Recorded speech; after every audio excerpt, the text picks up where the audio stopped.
Hello, sports fan. This is Stephen Hill for Sports Choice Plus. I'm bringing you a very special breakdown.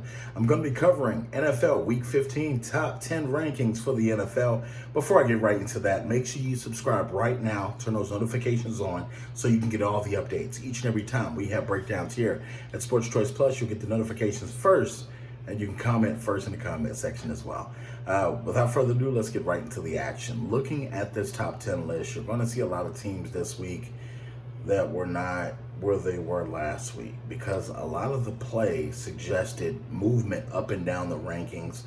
A lot of young teams are making moves and strides in the right direction, and you're seeing just as well, just with the Monday Night Thriller, just what we had going on. So starting off at number 10, I'm looking at the Seattle Seahawks. You're looking at them being 9-4. Yes, they blew out the Jets. We knew they were going to do that as well. Their offense has no issue doing things. What I want to see moving forward from the Seahawks is better defense. I'm not worried about their offense because at any point in time, they can put 40 up on any team in the NFL with the receivers and the weapons they have, the running backs that they have. They're capable of putting up this kind of monumental numbers any single game. You want to see Russell Wilson get protected. You want to see him be able to hand the ball off a little bit more because he's taking a pounding outside the pocket when he breaks free and goes left or right. But most of all, this team is in the top 10 again, and it looks good. You know, you want to see them win continuously, but right now they did beat the Jets. Let's keep that in mind. They are the lowly Jets, don't have wins, but that is at number 10. Coming in at number 9, even though they lost on Monday Night Football, you're looking at the Cleveland Browns. The Cleveland Browns, they surprised me. They shocked me. I thought they were going to come out and do a little bit more, but the fight and the heart that they had the second half of that game, they made it a thriller. They came back and consistently fought with the Baltimore Ravens, and they almost won that football game. I know it's a tough division. Lamar Jackson and company have their number right now, but this is the closest I've seen them this year in a loss be that competitive to that point. So I like where they are right now, 9-4, still have an opportunity. If the Steelers lose any more games, 2 more games preferably, you still could catch possibly the Pittsburgh Steelers, a couple more games lost. But you still want to win out if you're Cleveland. You want to work on the fine-tune things that you need to fine-tune and get those things working in good condition. As far as the run game goes, you know you're one of the top rushing teams in the NFL. Baker just has to work on not throwing interceptions as much, and his defense needs to make the first tackle when they have the chance to, because they give up a lot of extra yards.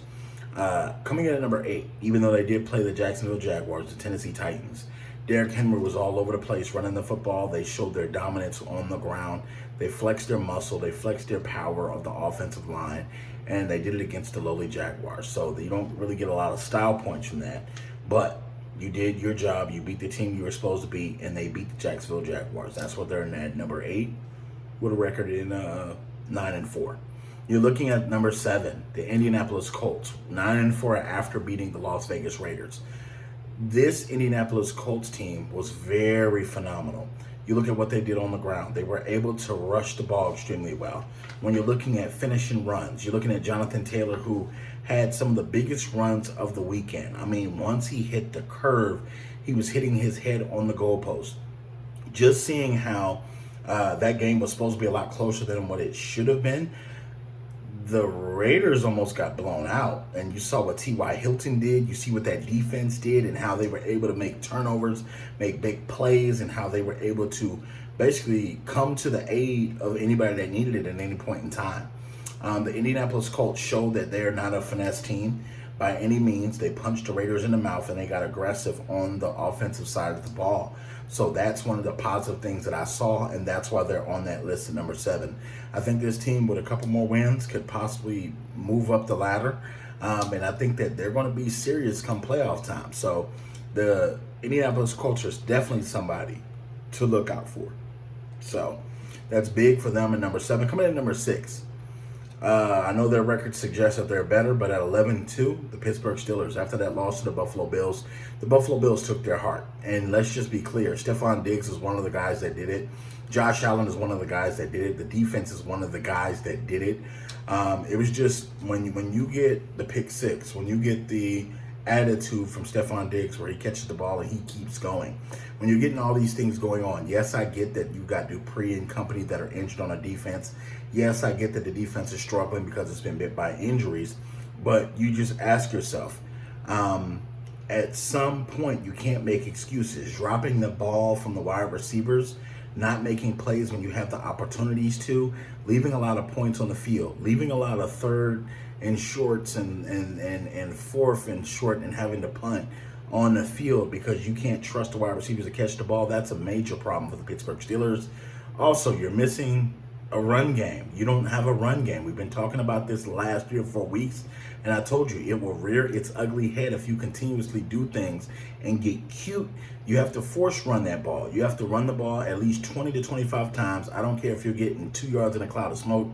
Keep consistently trying to run the ball. Something could happen, but the Steelers cannot consistently run the ball, and that's why they dropped down this list and because they've lost twice in a row at this point. Coming in at number 5, they took the Eagles for granted and they lost. The New Orleans Saints. They're listed right now at 10-3. After that loss, they have a big matchup against Patrick Mahomes. This is going to tell us a lot about not only their endurance and their ability to bounce back after losses. You have one of the best quarterbacks in the league facing you at this time. You have his full attention. Can Taysom Hill outduel, Patrick Mahomes for one game? It's possible. But Taysom Hill's going to have to dial in. He's going to be able to use his arms and also his legs. He's going to have to get the guys like Alvin Kamara involved early. He's going to have to get Michael Thomas involved early.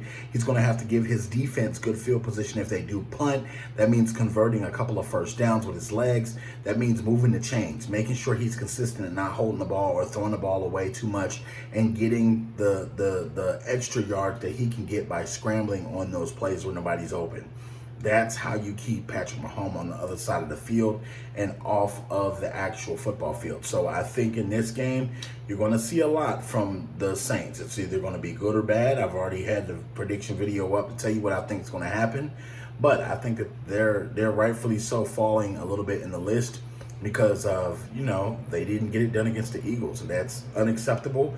You got to think, this team is Super Bowl contender material.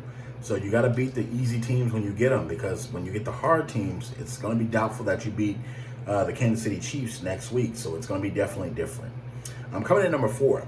This team has worked extremely hard. They've gotten in the top 5 a couple of weeks, and you're looking at the Los Angeles Rams. In the ability that they gave Bill Belichick nightmares and the way that they were able to beat them so soundly, that told me all I need to know. The offense was sparked a little bit. Even though the Patriots defense is down, they still attacked them. They still did everything they wanted to do against this team. Aaron Donald and company wreaked havoc. They got into the backfield early and often. You thought it was a party going on in the backfield.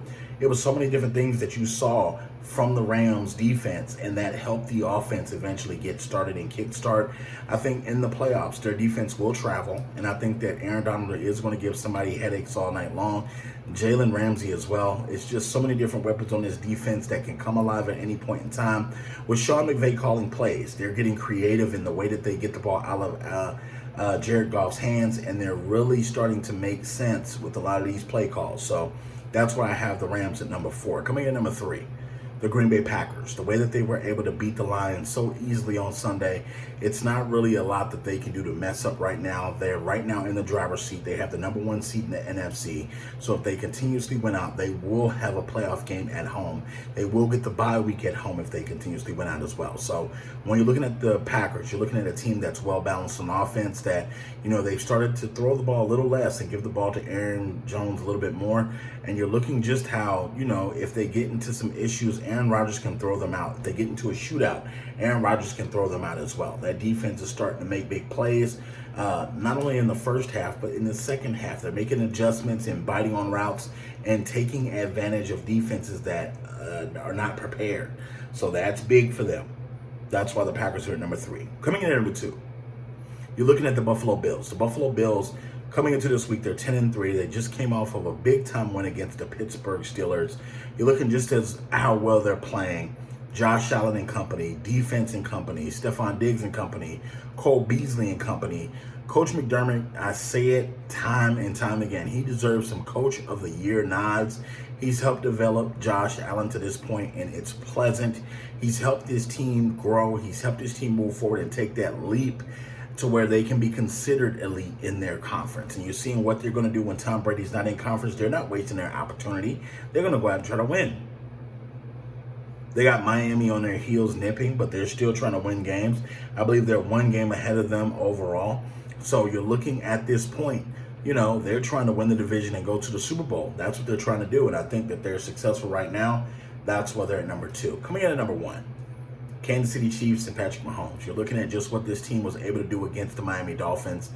They were in control for most of the football game. When you're looking at the first half, they struggled a little bit. Patrick Mahomes threw a couple of interceptions. One of those interceptions was not his. It came right off the hands of the wide receiver.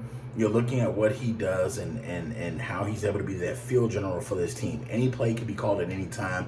You're seeing him hit the first route on the receiving tree. You're seeing him sitting the third. You see him hitting the second, third, fourth, and fifth as well. And you're seeing him use his progressions. He's getting out the pocket and extending the plays only when he needs to. And he's helping the Chiefs get in good positions where teams have to put everything into just catching up to them in the second half, and they're gassed by the time they do it because he's consistently making plays still in the second half. So I'm picking the Kansas City Chiefs right now in week 15 to be the number 1 team. Go through my list. Tell me what you like. Get in the comment section. Also tell me what you don't like.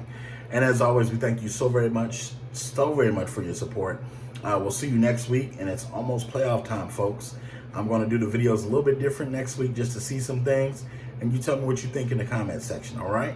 All right, see y'all. Be safe and good luck with your picks.